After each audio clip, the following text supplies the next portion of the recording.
Dear students, let us learn about the Omental Bursa, which is also known as Lesser Sac. Let us start with a clinical case scenario followed by an MCQ.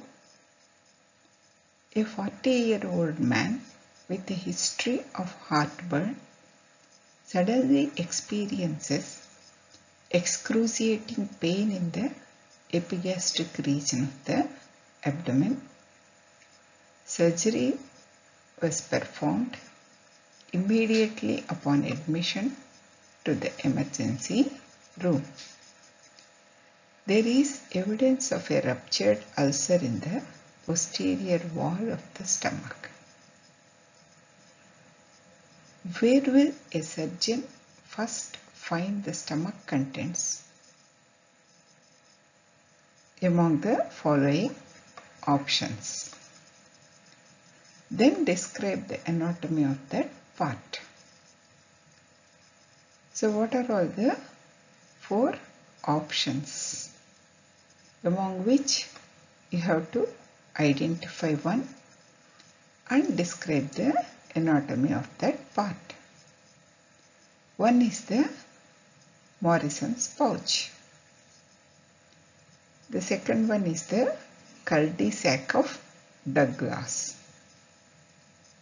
The third is the Omental Bursa. And the fourth is the paracolic gutter.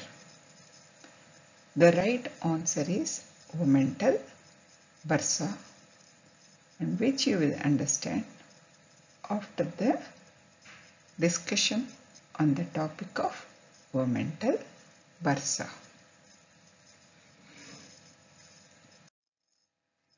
Once we open the abdominal cavity, what we will be seeing is the greater sac of peritoneum, and there is a lesser sac of peritoneal cavity behind the stomach with extensions from the stomach. The communication between the two we will be seeing at the free margin of the lesser omentum. So if you observe in this picture, you can see the stomach, the lesser omentum and the greater omentum with the nearby viscera. You could identify the spleen, and then you can see the transverse colon, the liver, the gallbladder you are seeing. So the communication between the two, that is the lesser sac behind part of lesser omentum, the stomach, and between the layers of greater omentum, is in communication with the greater sac of peritoneum through an opening at the free margin of the lesser sac, which is known as epiploic foramen. So Omental Bursa is a diverticulum of greater sac, and it is located behind the stomach with extensions beyond the stomach. It is called bursa as it allows expansion and mobility of the stomach, and it is in relation with the omentum. It's a closed space formed by greater and lesser omenta and adjacent organs. The communication between the greater and lesser sac is epiploic foramen.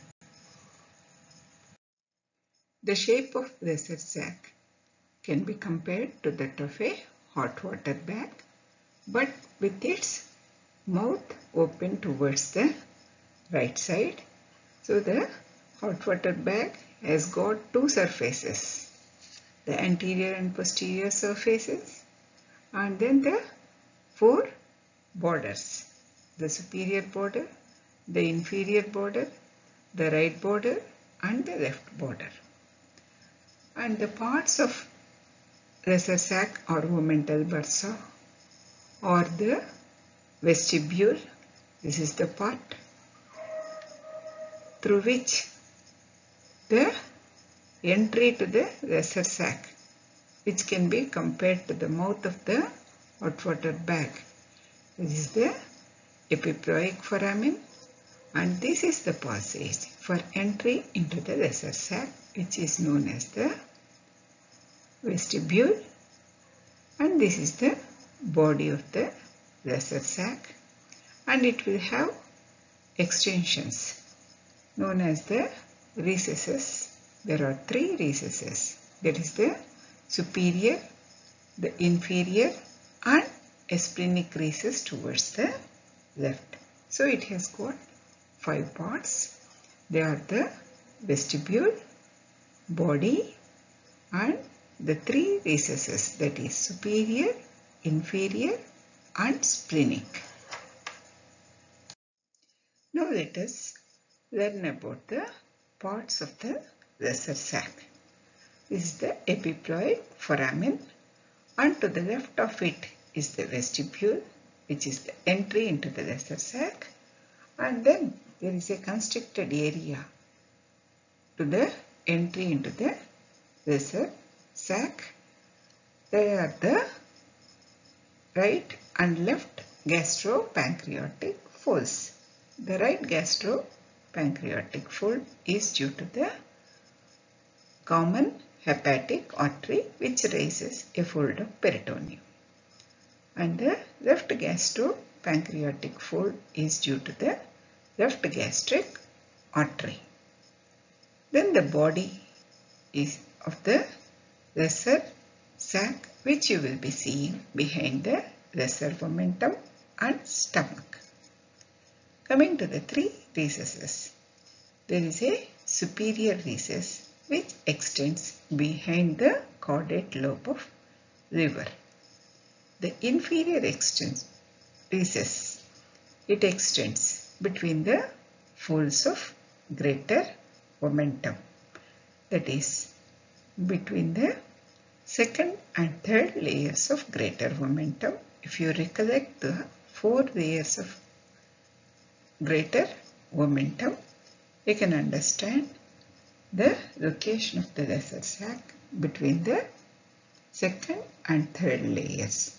Then the third recess is the splenic recess, which is formed between the inner layers of the gastrosplenic and rhinorenal ligaments.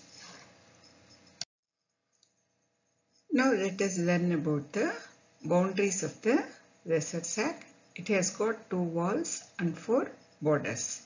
So there is the anterior and posterior walls and the superior, inferior, right and left borders.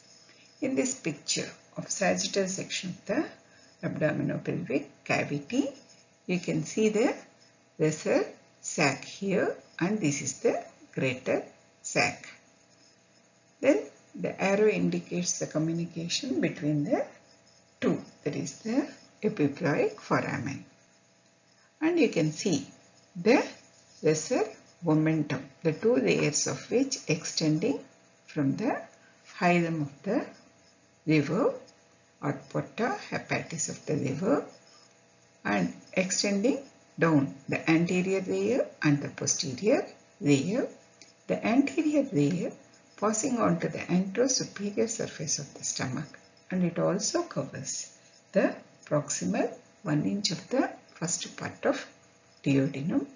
Then it becomes the first layer of greater omentum, which folds on itself and becomes the 4th layer, which will be passing in front of the transverse colon, and later on it becomes continuous with the anterior layer of the transverse mesocolon and then becomes continuous with the posterior layer of the transverse mesocolon and reaching the posterior abdominal wall.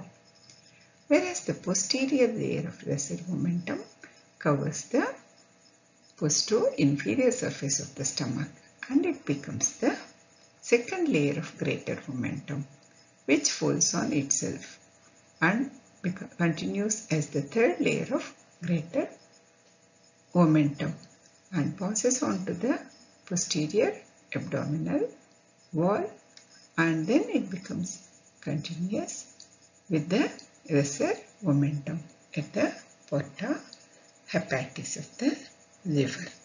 So if you understand the tracing of this peritoneum, you can easily understand the anterior wall and posterior wall of the lesser sac, the superior border, the inferior border, the right border, and the left border of the lesser sac. Now let us review the structures forming the anterior wall of the lesser sac or Omental Bursa. From above downwards, they are the peritoneum covering the caudate, low and caudate process of liver, the posterior layer of the lesser omentum, which you can see in this picture, and the peritoneum lining the posterior surface of the stomach and adjoining proximal part of duodenum, the second layer of greater omentum, which is the posterior of the anterior two layers of greater omentum. So in this picture you can see the lesser omentum, which is divided into a hepatogastric ligament and a hepatoduodenal ligament, and you are seeing the stomach, the posterior wall of which faces the lesser sac, and then the part of greater omentum, which is called the gastrocolic ligament. So this is the anterior layer of the greater omentum, that is the first layer, and behind it will be the second layer, and behind the second layer will be the lesser sac. Now coming to the posterior wall, you are seeing again the sagittal section and then the structures in relation with the posterior wall of the lesser sac, the cavity of which can be seen by lifting the stomach upwards. So the posterior wall is formed from below upwards by the third layer of greater omentum, which is anterior of the posterior two layers of greater omentum, passing in front of the structures of the stomach bed. Okay, that is the peritoneum covering the retroperitoneal structures. They are, you can see here, the anterior surface of upper part of head, neck and body of the pancreas, part of left kidney and suprarenal gland on the left side, the upper part of abdominal aorta, from which you can see the celiac artery and its branches originating, the diaphragm, which you can see here, and you can see the celiac trunk with its branches. So this is the posterior wall of the lesser omentum. It is the third layer of greater omentum, and then the parts which it is covering, it is the retroperitoneal structures. There is the parts of pancreas, parts of left kidney and left suprarenal gland, the diaphragm on the left side, and the abdominal aorta. In this picture, you can see the epiploic foramen, the arrow showing the epiploic foramen, and you can see the inferior vena cava, which is the posterior relation for the epiploic foramen.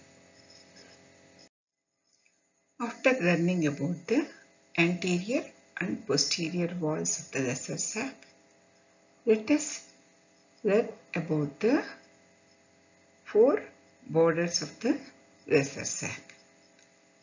The superior border. If you see the superior border on the right side, it is formed by refraction of peritoneum from the upper end of the posterior surface of the caudate lobe of liver to the diaphragm.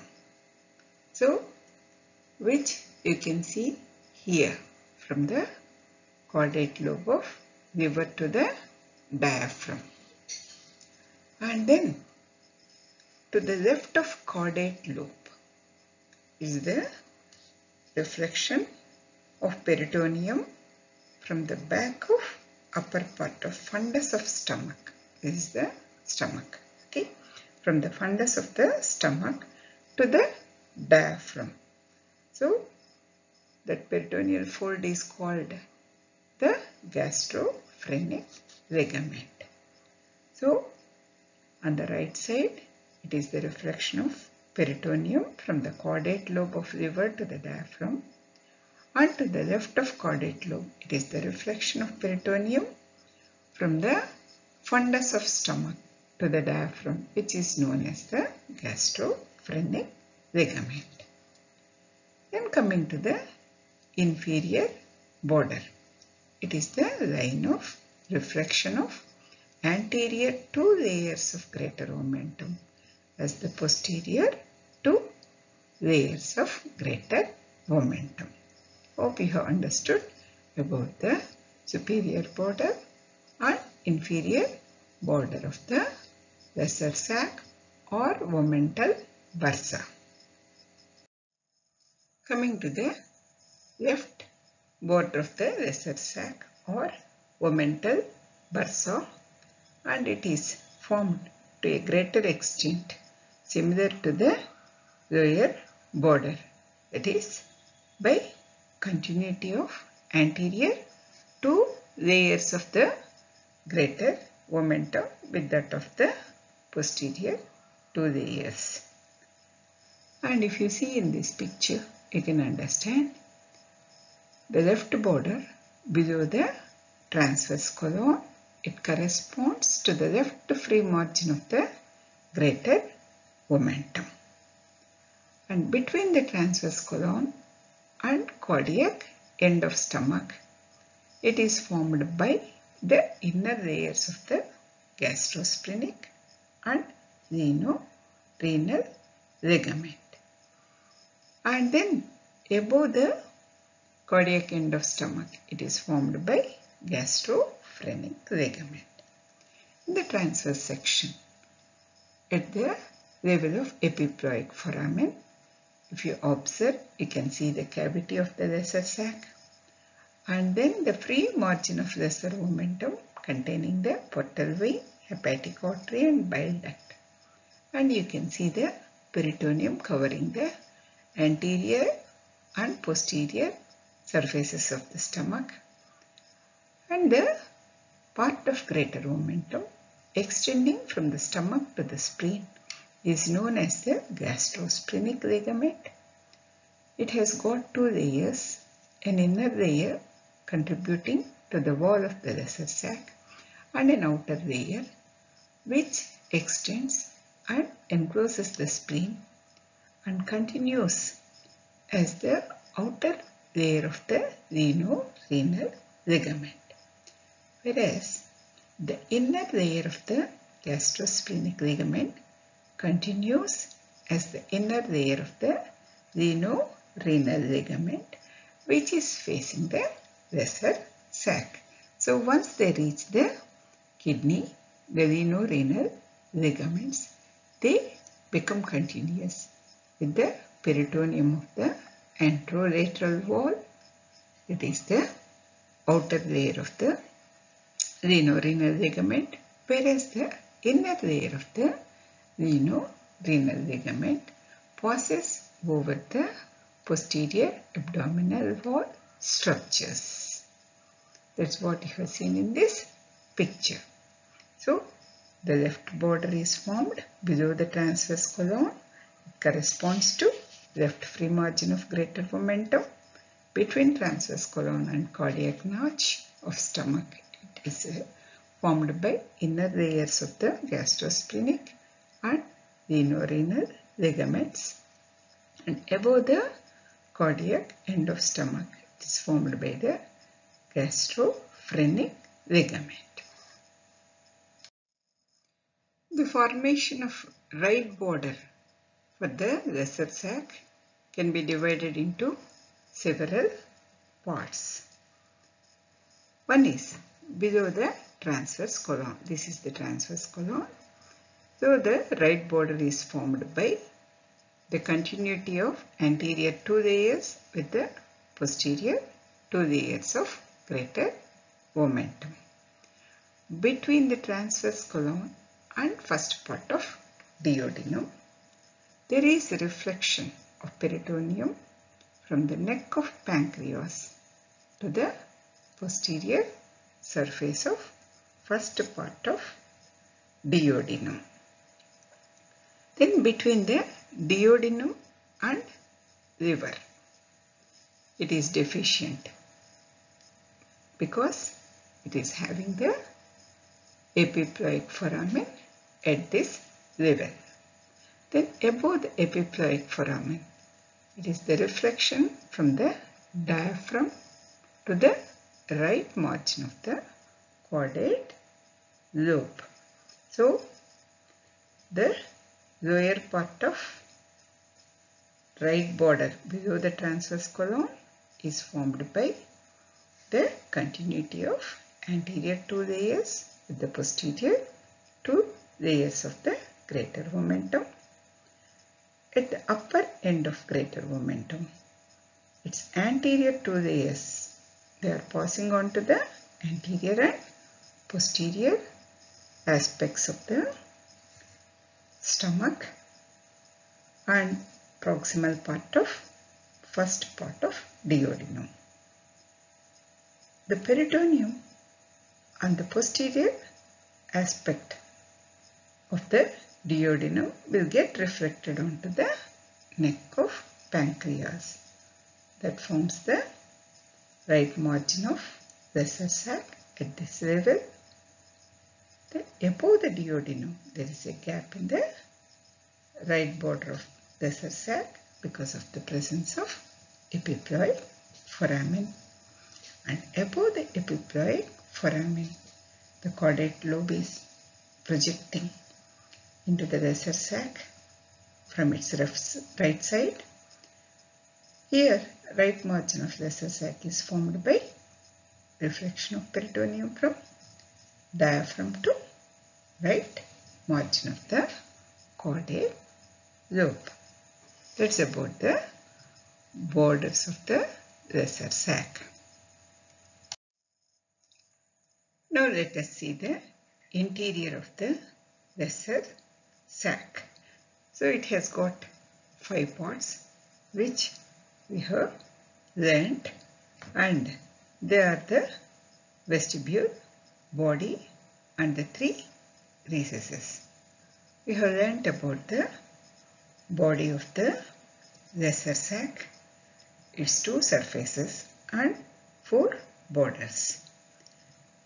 So the vestibule is the part that divides the Omental Bursa into a superior recess above and inferior recess below. And in relation with the vestibule, we have learnt about the right and left gastropancreatic folds. So which will be formed by the arteries, that is the left gastropancreatic fold is formed by left gastric artery and the right gastropancreatic fold is formed by the hepatic artery.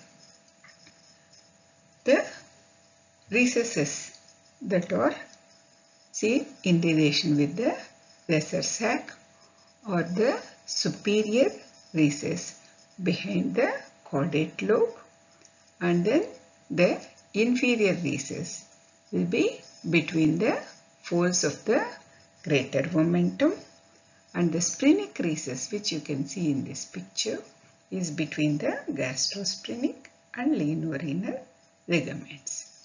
In this picture, you can see the epiploic foramen and then the superior recess behind the caudate lobe of nerve, and the inferior recess which you are seeing in this. This is the one between the folds of greater omentum, and this is the splenic recess between the gastrosplenic and lienorenal ligaments. Now let us see the development of the lesser sac. The development of lesser sac is closely related to the development of stomach. In this picture, you can see the stomach attached to the ventral body wall by ventral mesogastrium and to the dorsal body wall by the dorsal mesogastrium. Two cavities appear in the dorsal mesogastrium. They are known as the right and left pneumoenteric recesses. The left one disappears, whereas the right one is seen expanding. And in this lower picture also, you can see the right pneumoenteric recess, which is expanding with the counterclockwise rotation of the stomach and its expansion with the expansion of the dorsal mesogastrium and development of various folds from the dorsal mesogastrium. That is, the folds that are formed are the gastrophrenic, gastrosplenic ligaments and the greater omentum part, that is known as the gastrocolic ligament part. So with the development of this various folds from the dorsal mesogastrium and the counterclockwise rotation of the stomach, there is extension of the right pneumoenteric recess, which will be contributing for the lesser sac. So you can see its extension upwards along the right margin of the esophagus, and it may extend above the diaphragm, forming the infracardiac bursa. And you are seeing the downward extension and the extension to the left of the pneumoenteric recess of right one that persists. So the right recess is contributing for the lesser sac. The part of lesser sac behind the stomach and superior recess. So this is the part behind the stomach and superior recess. Okay, this is the superior recess, and these are formed by the right pneumoenteric recess extending to the left behind the stomach and superiorly to the right of esophagus and behind the liver. So this is the part extending to the right side of esophagus, that is the superior recess, and this is infracardiac bursa, which extends above the diaphragm. And the rest of the lesser sac, that is the inferior recess, the splenic recess, and the part behind the lesser omentum, these are formed, that is the part behind the lesser omentum, this is the one, and the splenic recess, the inferior recess, these are formed by invagination of the dorsal mesogastrium downwards and to the left during the counterclockwise rotation of stomach. Hope you have understood about the development of lesser sac. After learning about the anatomy and development of lesser sac, let us learn about the clinical importance of lesser sac. The fluid may accumulate in the lesser sac. So when the fluid accumulates in the lesser sac, it usually flows into the hepatorenal pouch through the editors to the lesser sac or epiploic foramen, and it remains in the lesser sac if the epiploic foramen or editors to the lesser sac is obstructed by adhesions. The cause for accumulation of fluid into the lesser sac is due to the perforation of an ulcer onto the posterior wall of stomach. So, the lesser sac is posterior to the stomach.